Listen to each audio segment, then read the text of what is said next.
just shaken up. I don't remember being in any crash.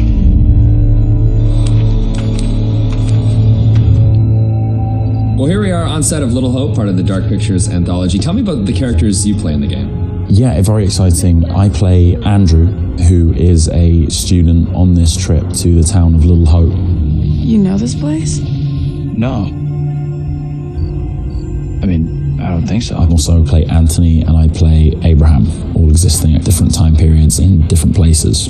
Is it tough to balance it all and to kind of jump back between these characters as you go through it? A little bit. I've had a lot of help along the way, and we've been able to, for the most part, separate the three different guys. We have an amazing accent coach on set at all times, so she keeps me in check and puts me on the right part of the map when I stray too far. Only the devil could create a demon who so resembles me. We do look alike, which I agree is pretty damn weird. How tough is it for you to separate that and balance it all? Yeah, it's interesting. Andrew, being the character that I embody for most of the time, was a little bit easier for me. I related to him naturally. He's this socially awkward, depressed student, and I certainly as a student was pretty socially awkward and repressed, so I could relate to him a great deal. You seem uncomfortable around kids your own age.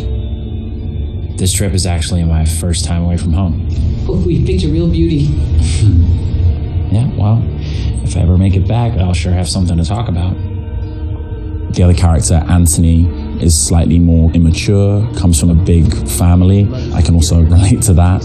And dealing with the family dynamic and playing that sibling friction was also something that I think a lot of people can relate to. And that was fun. Another sort of element of the challenge, which I really enjoyed. And then there's Abraham, is the third character that I'm responsible for.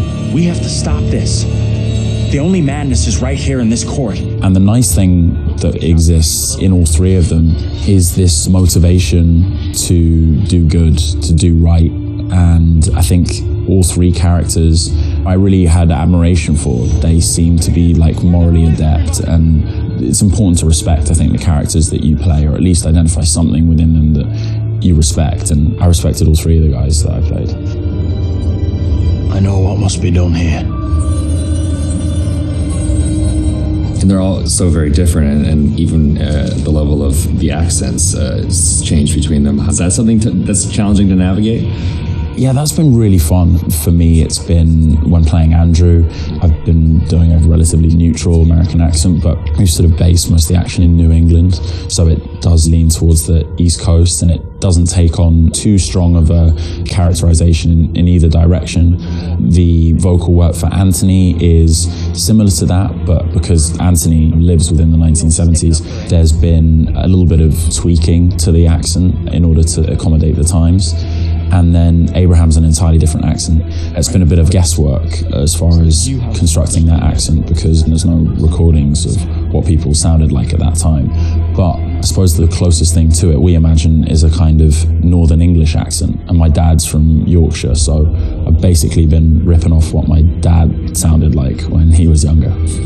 She talked in this really weird accent. Was that even American? And also with the process itself is a huge, like a learning curve, like you say, with the performance capture. What's the process been like for you? Have you been able to adapt? Do you feel at home now wearing the helmet? And yeah, it's funny. I mean, it presents a whole host of challenges. It can get a little uncomfortable. Okay. After a while, it can get a little uncomfortable. You never forget the first time you go for a wee wearing that headset, thinking, am I on some sort of screen somewhere in a studio right now? Can people see me weeing? But you soon get used to the headset and the pack that you're wearing. And I think the best thing you can do is try and remove that from the equation entirely and just make it about looking at the person opposite you. Some of the more physical stuff is challenging, because if you do want to move around and you do want to add a physical performance to whatever facial, emotional things that are being captured, you have to be careful that the sound isn't being compromised because of your movements. But you know, in lots of ways, it's been quite freeing too. We move at a great pace. There's little repetition over the same thing. There's lots of variation, but little repetition really. And we have an opportunity to move freely about the space pretty much. We're not confined to marks, and we don't have to relight every single moment. It's go, go, go. It's been 100 miles per hour, and I've loved the intensity of it. It's been great. But we're looking for our bus driver. What? Have you seen him? Yeah, that's funny. What's up with the fog outside? It's pretty weird. Sure is a thick one tonight. Actually, it's so thick it's stopping us from leaving. Yeah, I know that feeling. You're, trapped here too, then? I'm good. It's a whole different pace, I feel, than what you normally when you're setting up a scene and you shoot front to back, and then now it's kind of like you're just jumping in and you're just like stop, start. It must be kind of refreshing in a way. 100%, yeah. You can start in the morning and by lunch you've died and come back to life 4 or 5 times, whereas on a film set you would have had to shoot for several weeks to get that material. So you do blast through a ton of content. Run! Get the hell out of there! Look out! Yeah, it's gonna be really cool to see yourself in a video game. It's gonna be an incredible experience too. And then now your friends and family members can like play you in a game. That must be a whole weird feeling. Yeah, that is really weird. It's strange enough seeing my face on the screen in anything, but you're really mad and exciting, I guess, to think about being in a video game. I guess that's like a little kid's dream in lots of ways, so I feel very lucky. It's incredible. Your friends are gonna call you, but like, I killed you. Yeah, I killed you 3 times. And I'm like, good to speak to you too, bud. Yeah, thanks for the call. Would you confront your fears or would you run away? I want to say confront my fears. After this experience, I would confront my fears. Maybe previously I would have run away.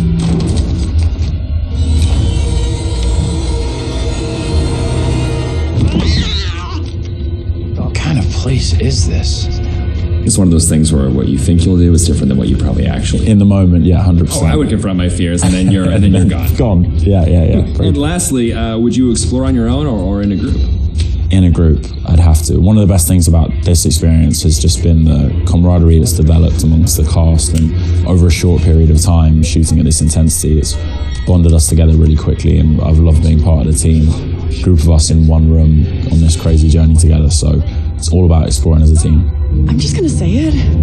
This is exactly what goes down in horror movies. Well, plus than anything in the horror genre, we know what happens when you go off on your own, right? 100%. Don't do it. They still do it. And they still do it. Yeah. Go check out that room over there. No, don't go check out that room. Nope. Don't go check out. Bring someone with you. Oh, yeah, exactly. Yeah. There you go.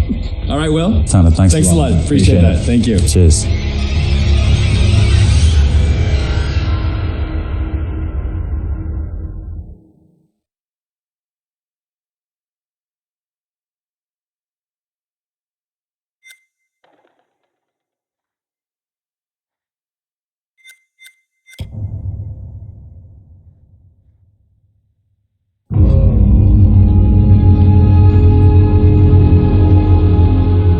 I just saw someone in the woods.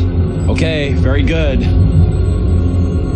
We're freaked. Who's there? Whoever you are, this isn't funny at all. The demons are an integral part of the story of Little Hope. It's the crux of a lot of the things that happen, and that informs a large part of what we're doing.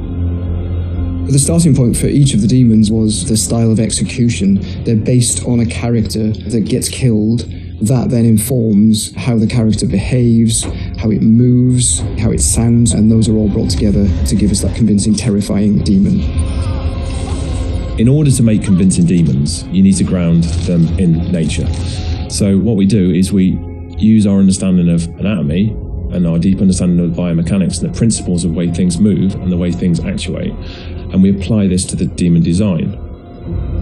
We obviously start with the production design. The production design is a drowned demon. And what we need to do then is look for extra reference. We have to look at stuff like autopsies. We'd look at what happens to the skin when it gets exposed to water for a long time. We have to look at creatures from underwater. We look at various types of fish. Loads of images and real-world reference helps, although it's slightly gruesome. This particular demon we're looking at is the one that's been hung. We didn't want to show the whole of this character, and right from the beginning we said, let's focus on the areas which are the most terrifying. And so the overall silhouette of the character was to be like this twisted rope. Her limbs had coiled, and so we were exaggerating the metaphor of this hanging. 1,000 years of being trailed along the ground, it had worn away her feet, the bones being worn down, the nails being broken off. She'd been in pain for a long time. The most key of all of the elements was the face and how we framed that, and that was that broken, twisted neck, one eye remaining, a tear coming out because it's that last remains of her soul. The noose was digging into her neck, and her tongue was actually so bloated and grown that actually became a feature for us in the game, that tongue actually becomes a grapple to get hold of some of the characters. To animate a demon, we would start with looking at how they walk or move forward. Some of them are dragging themselves, and then also how they would attack their victims, just flesh out the layout and the choreography of it. Mocap is a big help. Obviously, it's a lot faster than keyframing from scratch. So we decided to use it as a base for some of them, and then we would layer on top of that all the characteristics to bring them to life, even though they're dead. The Crush Demon in particular was difficult to work with because we weren't able to use motion capture footage. So that is going to be completely hand animated. So that meant we were really starting from scratch. All the other demons, we did use actors' footage. So we have a lot of actors with spikes tied to them, limping across the scene. Let's get the fuck out of here! On the Broke Demon, we asked the actor to use various props to try and achieve the sort of movement that we wanted. And I think he did a great job. It was really successful. We've had to, again, add on to that to help with the weight and the believability.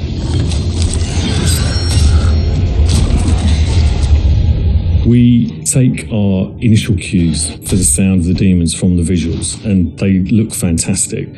But then we have to take the sound of the demons beyond the visuals to give them a really strong otherworldly presence. We need each of the demons to be individually recognizable whilst maintaining that uncomfortable unfamiliarity for the player. So at distance you might hear the chains clanking or the vocal screams. But when you get close up to the demons, you hear lots of detail, the cracking of skin, the creak of the chains, the breaths or the sound of the icky vomit. We really want the player to feel the breath through the sound of the demon on their face. Angela, no! When we're thinking about the camera work for the demons, one thing that was really at the forefront of my mind was trying not to show too much, trying not to lose all restraint, and I think that's a really easy trap to fall into with CG in general, and especially with games that you've got all these monsters that you've built and you've spent a lot of time working on, and it's really easy just to go straight to putting everything on screen. But thinking back to some classic horrors, classic monster movies, a lot of times there the directors had to use a lot of restraint and just show little bits and pieces because they didn't have that kind of budget or that kind of effect to really make it convincing, and there's something about that I really like.